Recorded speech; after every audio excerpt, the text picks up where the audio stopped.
Guys, ini kan lagi musim Piala Dunia nih. Mungkin banyak dari kalian yang rela bergadang nih demi menonton tim idolanya bermain. Jadi saat pemain bola itu bertarung melawan lawan di lapangan, penonton di Indonesia ini justru bertarung melawan rasa ngantuk di depan layar. Dan senjata yang paling mudah dicari oleh penonton itu biasanya adalah kopi. Contohnya adalah kopi botolan atau kopi kalengan. Praktis, cepat, langsung minum, dan nggak perlu nunggu lama.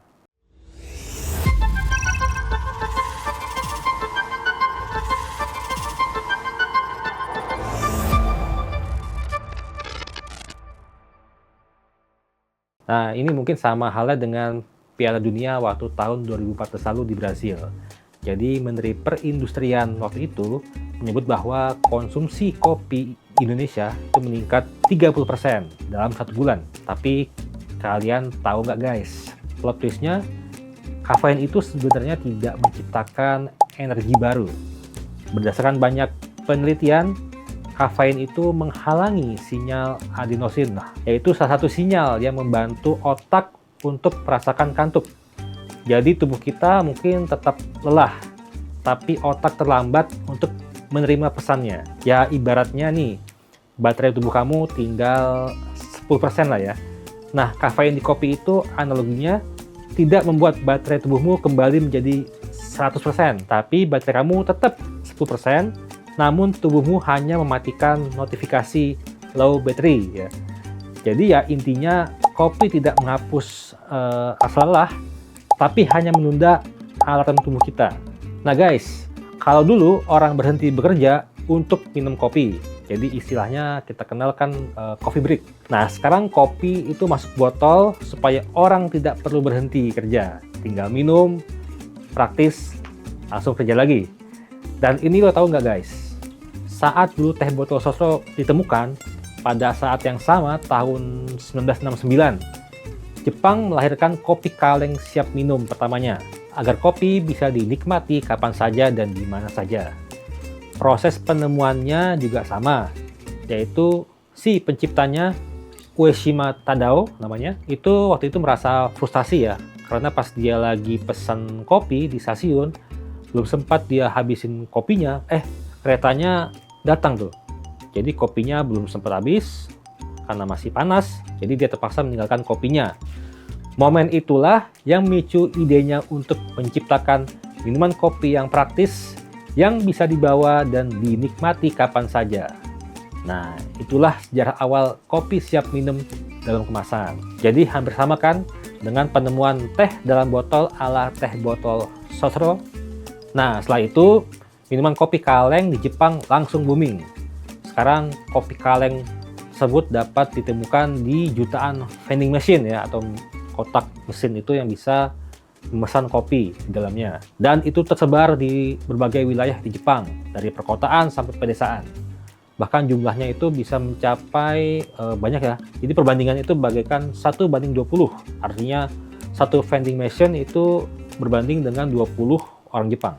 Nah, yang menarik, kita bukan hanya bisa membeli minuman dingin ya di vending machine, tapi kalian mungkin yang pernah ke sana juga merasakan ya, kita bisa beli kopi panas di vending machine tersebut. Jadi kapanpun kita butuh kopi yang panas, tinggal beli saja di vending machine itu. So, di Jepang itu kopi tidak menunggu kamu untuk masuk ke dalam kafe, tapi kopinya yang menunggu kamu di pinggir jalan.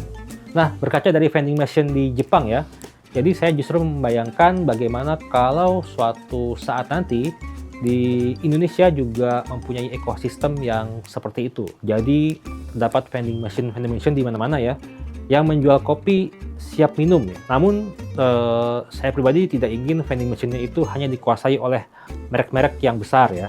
Jadi saya ingin kopi-kopi di kedai kopi lokal itu juga memiliki vending machine-nya, ya misalnya di depannya ya, atau setidaknya memiliki produk-produk yang bisa dijual di vending machine. Bahkan bisa juga di satu vending machine itu ada kumpulan produk dari beberapa kedai kopi yang saling berdekatan. Jadi saat di kedai kopinya tempat duduknya lagi penuh, atau bahkan kedainya lagi tutup nih, si pelanggan itu masih bisa membeli kopi siap minum ala kedai kopi tersebut. Atau juga mungkin ada pelanggan yang ingin simple nih, yang lagi buru-buru, ataupun buat teman nonton bola tadi ya.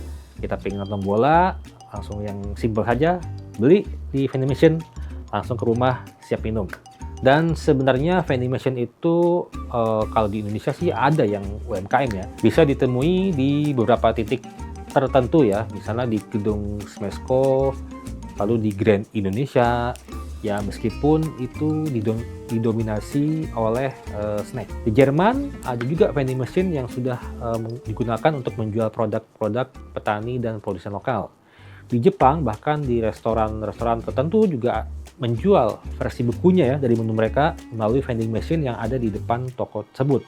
Ya, meskipun itu hanya pendapat saya pribadi ya, dan mungkin banyak rintangan untuk mewujudkannya. Jadi misalnya, apakah setiap kedai kopi bisa membuat kopi yang aman dan konsisten ya untuk dimasukkan ke vending machine, ya itu PR-nya. Jadi yang perlu dibangun sebenarnya bukan hanya mesinnya, tapi juga ekosistem di belakangnya. Tapi prinsipnya nih, jangan buat teknologi menggantikan kedai kopi lokal. Tapi teknologi harus bisa membawa kedai kopi semakin dekat kepada konsumennya. Dan kalian tahu nggak guys, saat membeli kopi kemasan siap minum, apakah kalian pikir yang kalian minum itu semuanya kopi? Ternyata tidak guys. Berdasarkan pengamatan kami terhadap beberapa kopi siap minum dalam kemasan botol, justru kandungan gulanya itu lebih banyak dibandingkan kopinya. Jadi ibaratnya kita kayak minum air gula ditambah dengan kopi ya, bukan minum kopi ditambah gula. Video komparasi kandungan dari berbagai merek kopi siap minum dalam kemasan sudah pernah kami tayangkan sebelumnya di Indonesia Data. Kalian bisa nonton videonya ya.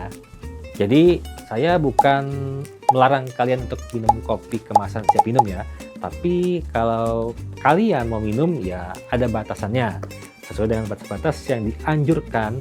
Jangan sehari langsung nenggak 10 kemasan ya, nanti bisa diabetes dan Indonesia ini kan penderita diabetesnya banyak sekali ya, jadi sampai masuk 5 besar dunia.